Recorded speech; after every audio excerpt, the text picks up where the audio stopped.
Hello and welcome to a discussion of perception of self and others.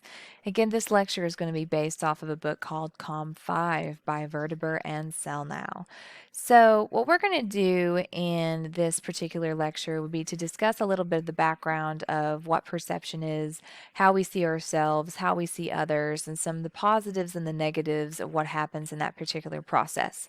As before, I recommend that you take notes on this and perhaps stop and highlight note take in your textbook or ebook while I'm talking so that you can kind of double emphasize what I've hit and what I've skipped. Because as always, I try to keep these videos as close to 20 minutes as possible being the emphasis operative word there. That way I cannot touch on every concept that is in the particular chapter. So, to get into it today, what we're going to first begin with would be the perception process and just how communication is a process, which I talked about in a previous video where I was going over all the different items that are involved, the 7-step process of communication. The perception process has essentially 4 steps to it. The first would be that we attend and select certain perceptions. So, a perception itself is something that we see or notice or think. So, when we perceive something, that generally means that we see it or notice it. And that see could be physical with our eyes, or it could be a realization we make with our brains. But we attend and select information. Something gets our attention and we pay attention to it. So, generally, your brain is in control of this. Your brain kind of tells you, hey, you hear that noise in the background? And then suddenly you go, hey, I hear that noise in the background, and you react to it. So we attend and we select certain things that we perceive, and then there are others that our brain just filters out automatically for us, and you'll never know that it was there. Whenever your brain has kind of indicated that you should attend to and select a certain piece of information or a personality trait or an element of communication, your brain will then organize it based off of experiences that it's had in the past. These are called schema or schemata, and they're actually physical connections in your brain matter where they connect. And the more that you have a certain experience or the more that you pay attention to something similar, your brain forges stronger and stronger bonds. And at the ends of those bonds are little boxes of information. And the more boxes you get, the more information gets stored in there. And that begins to kind of path out your neural network of organization of information. So if you've ever thought about pizza, what comes into your mind when you think about pizza? For me, it's the Lord of the Rings movies because whenever I was in my early teens, the Lord of the Rings movies were coming out. And we always got pizza whenever we went to see the movie. So it's just a natural association because it happened multiple times. Therefore, my brain forged that schemata, and now it's in my organizational pattern in my brain. So we attend to something, our brain selects it for us, we organize it based off of prior experiences, or we put it in our new experience box, and then we interpret the information based off of what we do and do not know. If you have prior experience with it, again, your brain's going to scuttle up through all those schemata in your head and pull out something similar and say, hey, it's like this. If you don't have prior experience with it, your brain is going to try to interpret it according to something that is similar in the attempt to help it make sense. That's why we very often ask clarifying questions, attempting to get information and hook it onto something we already know. For those of you who are sitting here thinking, like, that's a whole lot of steps for just noticing that my foot hurts, I'm pretty sure that we go through that pretty quickly. There is something known as dual processing, and dual processing is essentially your subconscious brain using those schemata patterns in the background to process information out. For example, you might have seen, you might not be able to see, I can't tell the quality because the lighting in my living room at home. There's a road out here where I'm going to have cars going by, and whenever I first moved here, every time a car would go by, there was that reaction of that noise and that flash of light and that sound. But now my brain just filters it out in the background because my brain has dual processed and knows what it is. It has experience there, so I don't pay attention to it. I just focus on the other item that I'm accomplishing. Heuristics would be a subpoint underneath dual processing, and heuristics are essentially the rules of thumb or the set habits that your brain has. Again, those are built off of your schemata, and that's kind of like your, I would say, underlying programs, your norms in your body that tell you what's normal and what's not. And as long as everything's going smoothly, your body probably has, 20 or 30 processes running at the same time mentally. It's only when something disrupts that we change and pay attention. For example, if I just stopped talking right now for about 30 seconds, you were probably open on a different web tab on Facebook or whatever it might be while I'm droning on in the background. But the moment you hear a significant period of silence, something is disrupting that habit or rule of thumb, and you'd click back over to this video to see, is it still running? Is it paused? Did something happen? Did she mute herself? Because something happened to break that norm. So, when it comes to perceiving or thinking about or seeing ourselves, there are multiple different categories of this. And the first one is just self perception. This is just the general term for how we see ourselves as a whole. This is the good, the bad, the ugly, emotional, psychological, physical, accurate, inaccurate, real, fake, whatever it is. This is just the mental image we have of ourselves. Self concept typically has to do more with your skills and abilities. So, this is kind of your internal measure for how good or how bad you are at certain things. An ideal self concept can either be interpreted as the person you wish you were or the person you think you are. It just depends kind of where you fall on that spectrum. Because you might have an ideal self concept where you're like, yeah, I'm amazing. I have all this. Or you could have a mental concept where you're thinking, that's who I'd like to be. That would be perfect. I want to get there. I want to have these skills and abilities. Sometimes we think we have one while we don't. Self esteem has to deal more with your negative and positive associations with your worth. So, while concept is more about your skills or abilities, self esteem is how you feel about yourself. Do you see yourself as worthwhile and valuable and productive, or do you have really low self esteem, which means you have negated or reduced your own value? So, with that, those are all heavily influenced by cultural norms. I referenced in a previous video that norms are accepted standards of behavior, things that we essentially assume are normal or regular or just the way things are. And these are heavily cultured. The way that you've been raised is going to influence what you see or perceive as normal. So, independent self perceptions are when you have the assumption that these certain norms or behaviors are useful in all situations. So basically, the things that you see as normal, you see them as good to go wherever you're at, no matter what you're doing. The people, the context, the setting, the audience, none of that has any impact on you. It's independent. An independent self perception basically is this is who I am and who I will be in all situations. Interdependent self perceptions would be that your norms and your behaviors kind of shift based off of where you're at and who you're with. And honestly, both of them do exist, but we're more interdependent than we are independent when it comes to our societal behavior. We generally do adapt our behavior based off of who we're with and what we're doing and where we're at. But there are some different parts of who we are that will remain independent and consistent regardless. Now, when it comes to, this is very important to reference, how accurate our self perceptions are, we're not so great sometimes. So, there is this concept here of incongruence, and this means the reality does not meet our mental assumption. So, a minute ago, I talked about your ideal self concept, and I mentioned briefly there that sometimes we get it wrong. We might have an image of ourself, and we might have a mental image of how we look or how we act or what we're capable of doing, and that might not match up with reality. And it's very important to note here that that could kind of go in multiple directions. We could think we're really amazing at something that we're actually quite terrible at, or we could think we're terrible at something that we're actually quite good at. And in society, those belief systems kind of do that. At the time of this recording, we're in a society where people putting themselves down is more fashionable than people putting themselves up. So incongruence exists. We are all incongruent somewhere. There are very few of us, if any, that have actual accurate representations of our abilities and worth. Um, Self-fulfilling prophecy is another thing that happens with distortion. A self-fulfilling prophecy is when you say something so many times that it eventually becomes true. It might be something that people have told you, As your textbook says, it's other imposed. Someone might tell you your whole life that, you're slow, you're not going to be speedy, you're not going to get this done in time, you don't take care of this, da da da da da. And so eventually you become someone who actually does slow down and doesn't take care of responsibilities. Or it could be something that you've put on yourself, where you've told yourself, oh my gosh, I am so bad at public speaking. And then you end up being bad at public speaking. That's a self fulfilling prophecy.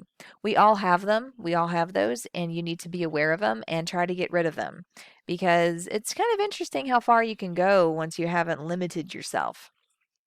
Media plays an absolutely massive role in our distortion of self perception because media has so many images out there about who we're supposed to be and the type of life we should have and how much money we should be making and how skinny we're supposed to be or the type of muscles we're supposed to bulk up or the hobbies we're supposed to pay attention to.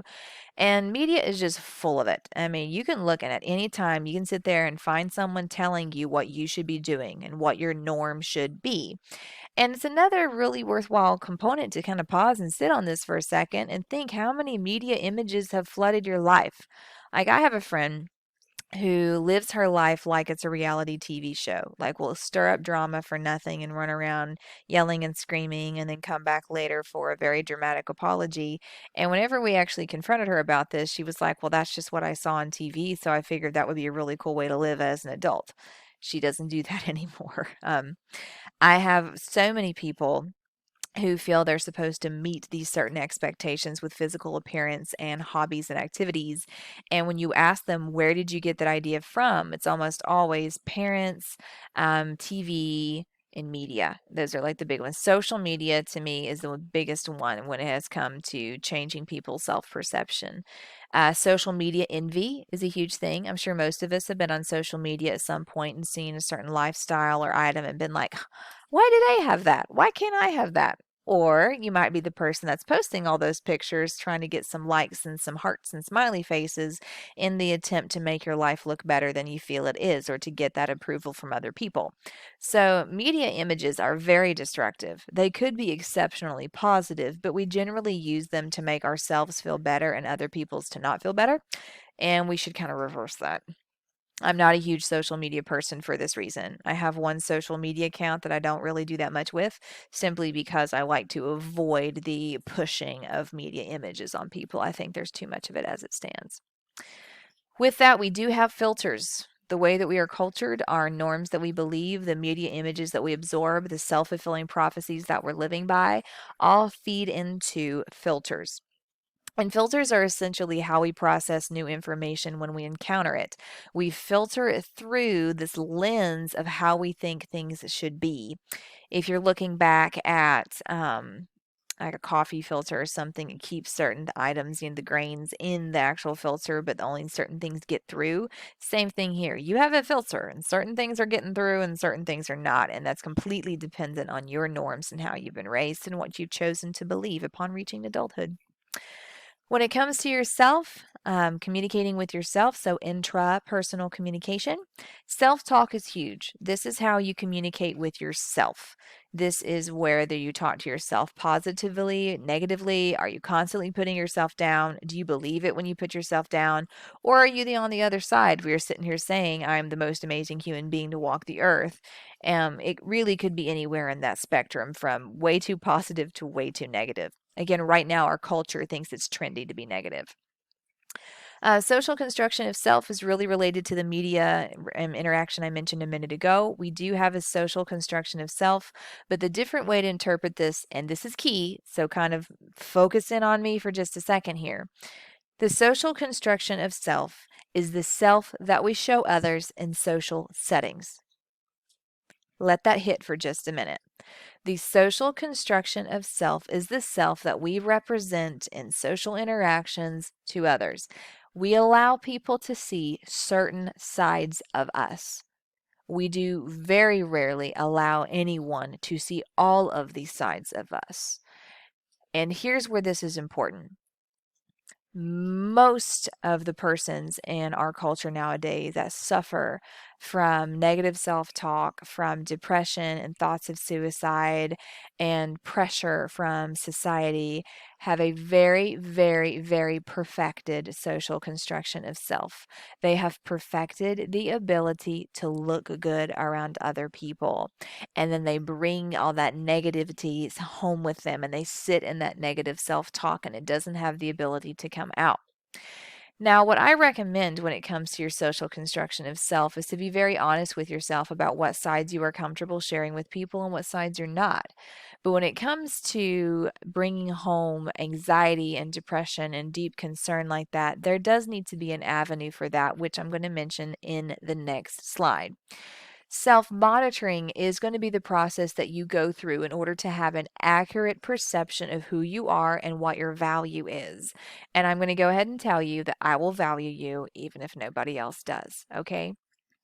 So, self monitoring is when you monitor your own thought behavior, your own self talk, and you're aware of who you represent yourself to be in social situations so that you can make changes in the future.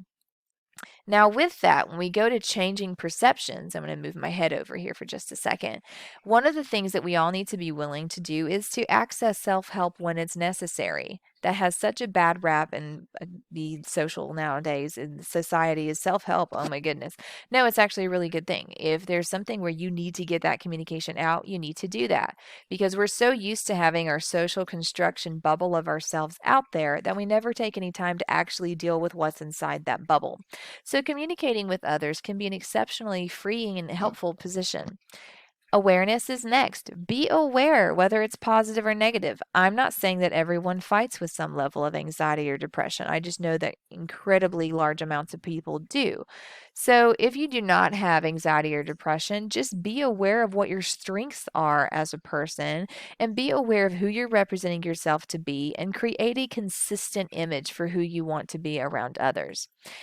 There are so many ways that we can communicate and represent ourselves effectively, and it is consistent through our email communication, our social media communication, and our professional relationship with instructors and peers.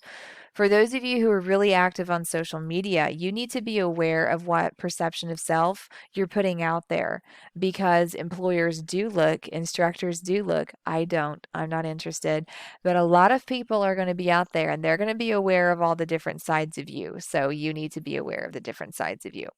And with that, give yourself some grace and be a little bit flexible with who you are.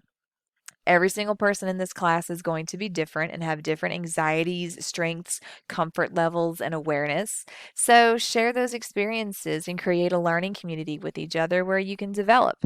For example, me, I have no problem with public speaking. Put me up on a stage anytime, I'm good to go. But that's not my weakness. Like my weaknesses are going to lie more, this my bosses laugh at me, and the completion of paperwork. I absolutely hate paperwork with every fiber of my being, and so I have that self-fulfilling prophecy that I'm going to be bad at it. So I might convince myself to make more mistakes than I would if I just calm down. So I have to be aware of what my weaknesses are and what my fears are. I know you're probably laughing that paperwork is my weakness. It is. It's out there. Don't judge. And I have to give myself some flexibility for how to overcome that particular challenge. It might not be a challenge to you. It is to me. Now, we are almost at the end of this particular lecture. So, I'm going to move myself again. Whenever it comes to perceiving others, there are a few different theories that we do encounter in the way that we interrelate. And one of them would be uncertainty reduction theory. And uncertainty reduction theory basically says that when we meet people, we ask questions and create a context to reduce our anxiety. That's why we have norms like, hi, how are you? We ask that question because it's just an automatic thing. And once everyone fulfills that prophecy, we kind of move on to the next step. What's your favorite color? Where do you like to eat? What are you doing here? What's your major? How old are you? Where are you from? First impressions are next. First impressions are, of course, is exactly what they sound like. The first kind of mental picture you build of somebody. They're generally very inaccurate because you don't have time to see all of the different sides of them. But first impressions do carry over for years. Attribution theory is essentially when we're talking about, we're saying that people's attributes or personality traits are the reasons for why they act the way that they do. And social presence is essentially how they conduct themselves in social situations and how comfortable they are out there. Who do they put themselves out to be? Now, I am moving through this one quickly because I want to get to our ending statement here of what I want you to take away from this lecture. As always, go into your textbook. But I do want to emphasize that there are hefty levels of distortion out there in our communication. So, selective perception is whenever we only see what we want to see. And this is exceptionally popular in our society where we only see or look at things that already agree with what we agree with, and we just dismiss the things in life that we do not agree with. You are only going to see half of the world if you do that. Prejudice does exist clearly, and prejudice defined would be a strong emotional feeling towards or against a person or group of persons. It's very important to note that prejudice is emotion, it's not action. So, prejudice is feeling against or for, so a bias towards or prejudice against a person or group of person. Stereotypes would be an assumption we make about a large group of people based off of a small amount of information. I bet that we could list a few stereotypes right now. Discrimination is when we've taken prejudice and stereotypes too far and we actually take actions against a person or group of persons. So, prejudice is strong emotion, stereotype is an assumption about a group, and discrimination is when you start acting on that emotion and that assumption.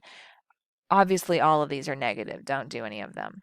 Some of the forms that we see the most discrimination in would be racism, ethnocentrism, sexism, and ageism.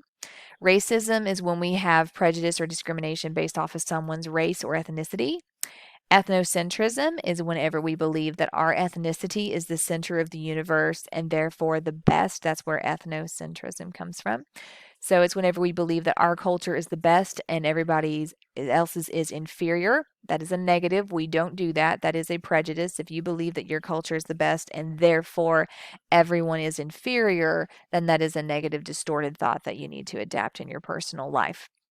When it comes to our personal cultures, you should celebrate who you are and where you're from, but not saying that anyone else is inferior simply because they don't have the background that you do. That doesn't stand up to any type of logical analysis. Sexism is when you make a discrimination or prejudicial call based off of someone's sex. So that could be their identified sex, their biological sex, sexual orientation. Ageism is whenever you have made a call stereotypes hit ageism a lot. For example, when you're judging someone based off their age, saying something like old people can't email, that is ageism, is when you've made an assumption based off their age. Now, there were a few other ones that were in your textbook that I'd prefer for you to review, but for now, these are the ones that we see the most in our particular society and that you need to focus on. Know that prejudice is emotional, stereotypes are assumption, discrimination is action, and that the four categories I mentioned are generally the largest categories of discrimination that we unfortunately see in America. So, lastly, whenever it comes to your self perception and your perception of others, you need to question your own accuracy and be willing to know that you might be inaccurate. You have been cultured a certain way, but that doesn't mean you should stay that way. So, be aware of what your tendencies are.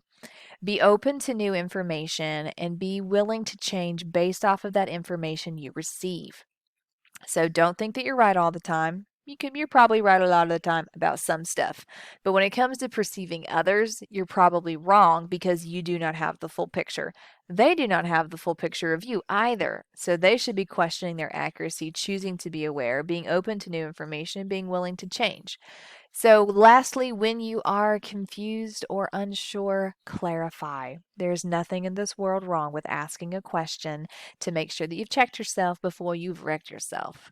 If you're not certain that your perception of someone else is accurate, just ask them and say, hey, kind of getting this vibe from you. Would you care to kind of talk about that with me? And as long as you're showing respect to them, you will have a better chance of them showing respect to you and being willing to explain and to listen to you as well. If you start with disrespect, you'll probably end with disrespect. So find a way to communicate with others and perceive them accurately while being willing to question your own accuracy in the process. Like last time, take a moment, go through these questions and see if there are any areas in your life that you can identify straight away that you could improve on. That's the point. Have a good day.